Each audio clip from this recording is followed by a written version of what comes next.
se eu mexer, por exemplo, se a pessoa não seguir as recomendações do pós-operatório, não é uma cirurgia, né? Não, né? Não é uma Não. cirurgia, mas é o do pós, né? Pós-preenchimento. Isso. Se ela não seguir, corre o risco de deformar a boca, de não ficar com...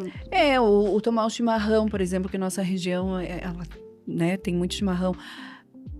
Pensa que o lábio vai ficar mais sensível, vai queimar o lábio mais fácil. Uhum. E aí pode formar bolhas só com a bomba do chimarrão. Tomar um café quente não pode. Então, isso tudo eu peço para que o paciente não faça no decorrer de 72 horas. Uhum. Porque o lábio está sensível, você injetou um negócio ali dentro, né? Um ácido, e ele está ali.